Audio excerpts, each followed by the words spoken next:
Diabetes mellitus. Diabetes is a chronic long-lasting health condition that leads to serious damage to the heart, blood vessels, eyes, kidneys and nerves. Diabetes is a group of metabolic diseases that affect how the body uses blood sugar levels. Before getting into the further video, let's learn two terms, glucose and insulin. Glucose is an important source of energy for the cells. The body breaks down most of the food into sugar or glucose, which is released into the bloodstream. When the glucose level increases in the bloodstream, it signals the pancreas to release insulin. Insulin acts as a key to letting sugar into the body cells for the use of energy. This is the normal mechanism of glucose and insulin. But the person with diabetes either don't make enough insulin or cannot use it well.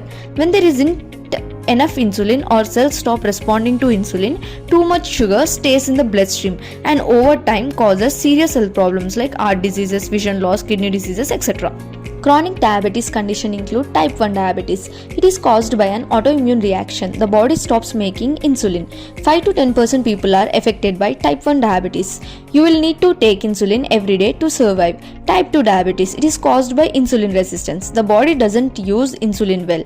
90% people are affected with type 2 diabetes. Gestational diabetes happens during pregnancy and may go away after the baby is born. The other term is prediabetes, when blood glucose levels increases than normal but not high enough to be called diabetes. It is over time leads to diabetes unless steps are not taken to prevent it. Risk factors. For type 1 diabetes, the risk factors are not clear, but the known risk factors are family history, having parents, brothers or sisters with type 1 diabetes. For type 2, they are modifiable, non-modifiable risk factors. Modifiable risk factors include overweight, physical inactivity, hypertension, smoking, alcohol, diet. Non-modifiable risk factors include age. Chances increases with increase in age. Family history. These risk factors can be prevented or delayed with proven lifestyle changes like losing weight, eating healthy food, being active. For gestational diabetes, you are at risk if you had gestational diabetes during your previous pregnancy or if you had PCOS, etc. Symptoms. The common symptoms include polyuria, polyphagia, polydipsia, blurry vision, feeling very tired, numbness in feet, slow healing power, more infections, etc. Get your sugar tested if you have any of the symptoms of diabetes.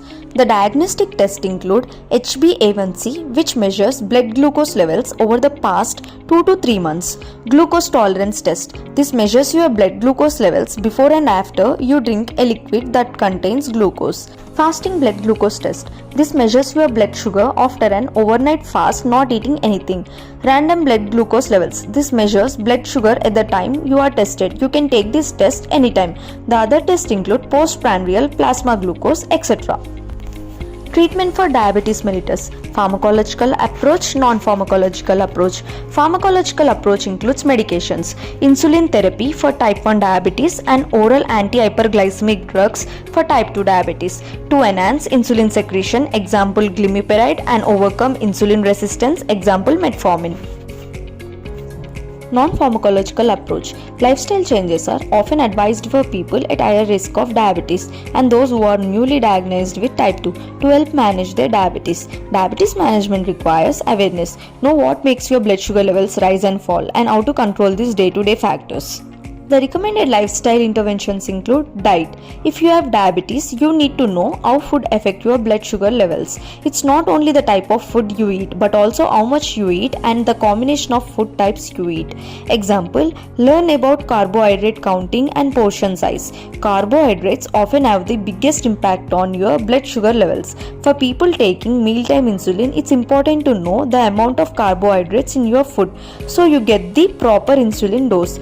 Learn what portion size is appropriate for each food type. Simplify your meal planning by writing down portions for foods you eat often. Use measuring cups or a scale to ensure proper portion size and an accurate carbohydrate counting. Make every meal well balanced as much as possible. Plan for every meal to have good mix of starch, fruits and vegetables, proteins and fats. Coordinate your meal and medications. Avoid sugar-sweetened beverages. Sugar-sweetened beverages tends to be high in calories and often little nutrition, and because they cause blood sugar to rise quickly, it's best to avoid this type of drinks if you have diabetes. Exercise. Physical activity is another important part of your diabetes management plan. When you exercise, your muscle use sugar for energy. Regular physical activity also help your body use insulin more efficiently. Keep an exercise schedule, check your blood sugar levels, stay hydrated. If you are not active now, it's time to start. You don't have to join a gym and do cross training. Just walk, riding a bicycle or playing active games is enough. Your goal should be 30 minutes of activity that makes you sweat and breathe a little harder most of the days of week. An active lifestyle helps you control your diabetes by bringing down your blood sugar. It also lowers your chances of getting heart diseases. Plus, it can help you lose extra pounds and ease stress. Alcohol. The liver normally releases stored sugar to counteract falling blood sugar levels. But if your liver is busy metabolizing alcohol, your blood sugar levels may not get the boost it needs from your liver. Alcohol can result in low blood sugar shortly after you drink it and for as long as 24 hours afterward. If you are stressed, the hormones your body produces in response to prolonged stress may cause a rise in your blood sugar levels. Additionally, it may be harder to closely follow your usual diabetes management routine if you are under a lot of extra pressure. Thank you.